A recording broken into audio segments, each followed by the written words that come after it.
Hello guys, so welcome to my YouTube channel. So meron tayo dito i-repair na laptop neck. So yan So ang issue daw nito, ayaw daw mag-boot, sabi ni customer. So try natin, nakasalpak na yung charger natin. So power on natin.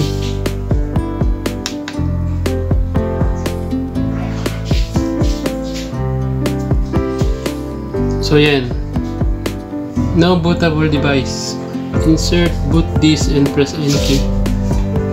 So wala siya ma-detect na bootable disk. So off natin ulit. So pasok tayo ng ng BIOS. So on F2. So yan, nasa may BIOS setting na tayo.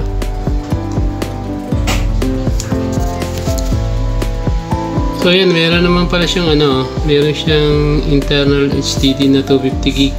Pero bakit bakit hindi siya nagbo-boot up yung operating system? So tingnan natin yung boot priority o boot option. So yan, boot option, naka-legacy naman. Naka-priority naman yung yung HDD natin.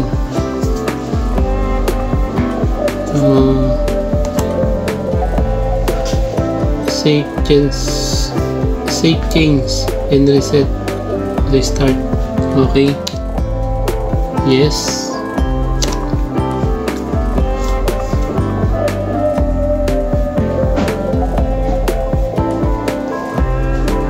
So wala talaga, wala naka-install no OS. Pero sabi ni customer meron yung dati. So wala naman. So tingnan natin, check natin kung ma-reset natin itong laptop. So patayin ko muna. Then kukuha tayo ng bootable flash drive na may naka-install na operating system. So yan guys, so meron na tayong bootable na flash drive. Mayroong operating system na yan. So start natin, power on, tapos F2. Set lang natin sa boot priority yung ating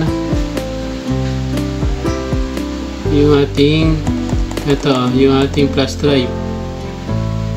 So lang naman yan F6 para umangat. F6. Yan. Then tayo, exit, save changes and restart. So, yes. So antayin natin.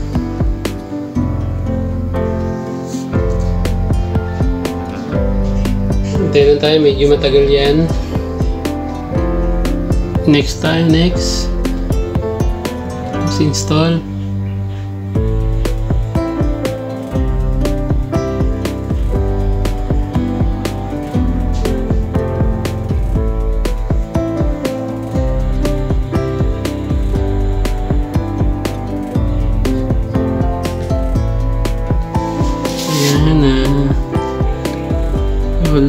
Huwag muna natin lagay yung product key. Tapos tayo sa next.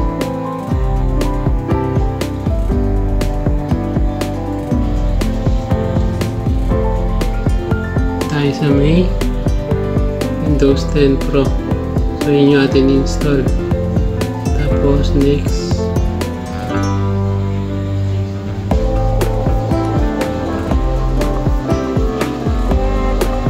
Tapos accept lang natin.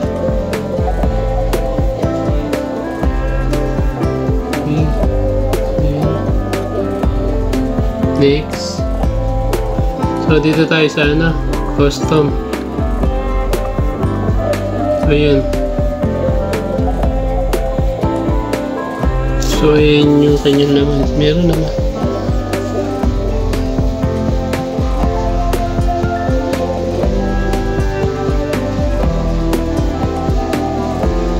Possible corrupted to. So yun ito kanyang pinaka-primary, dyan nakalagay yung OS niyan. So meron siyang 232.3 gig. So ang pre na lang niya ay 178.5 gig. Sabi may lamang OS to. Tsaka ibang files. So no choice tayo, i-clean natin yan. Clean reformat tayo. Wala na tayong magagawa dito. So yan o, i-clean reformat na natin. So no choice tayo. So natin yan ay format muna natin yung mga yan. Ginagawa ko dyan, format muna bago, after mo format, delete. Medyo malabo yung ating camera.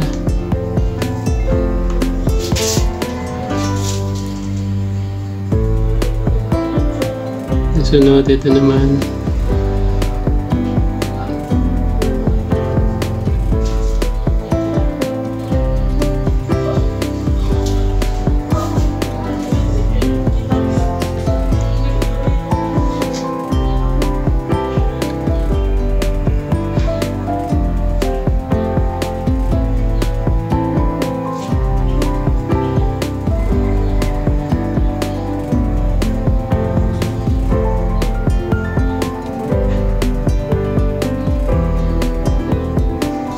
Delete. So yun, pwede natin i-next.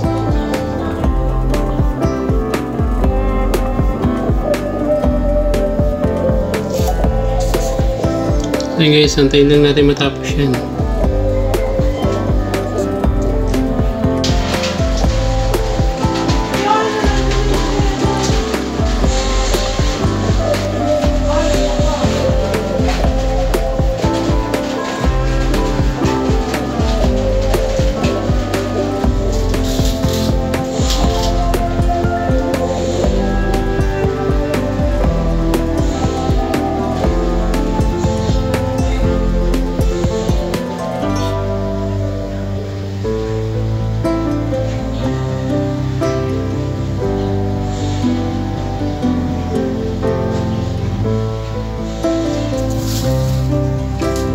Okay, set lang natin yung ating region, Philippines.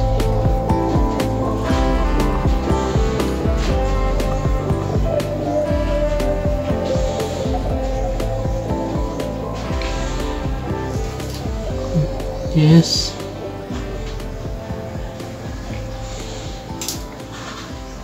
Tapos dun tayo sa United States International. Report. Yes. Escape.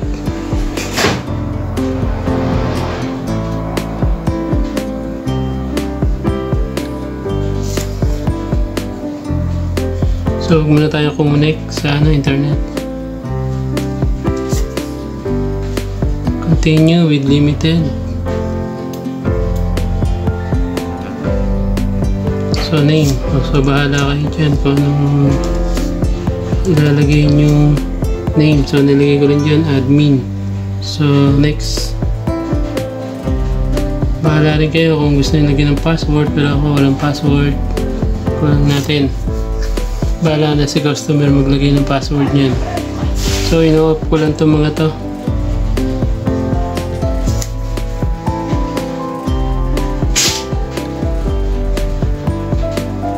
Accept.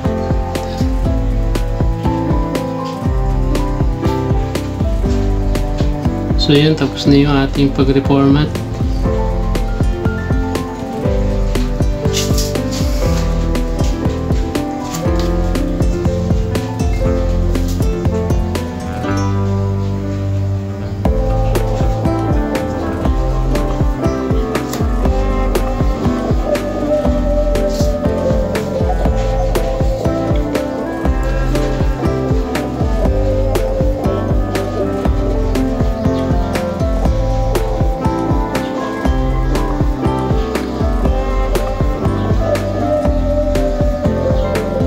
So yun na.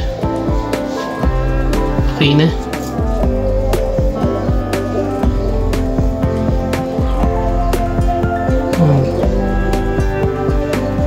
remove muna natin yung ating ating flash drive. So click nyo lang yung icon na yan, then remove safely yung ating cruiser flash drive. So okay na, saka natin tanggalin. Okay na yan. So restart natin kung successful kung magdadiretso na. So restart natin.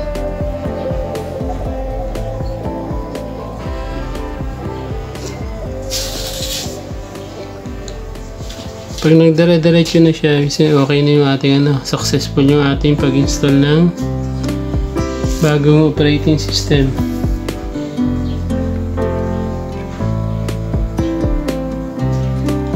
Sabi, wala yung damage yung ating corrupted lang talaga yung file. Makikita nyo yung booting na yan.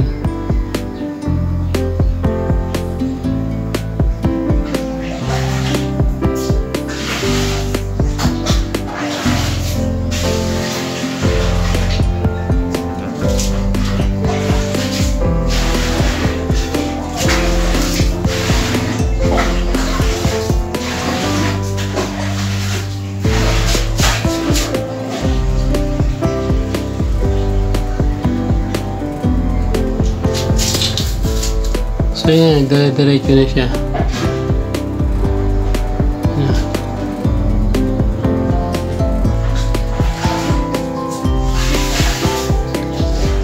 So yan, okay na yung ating laptop. So working na.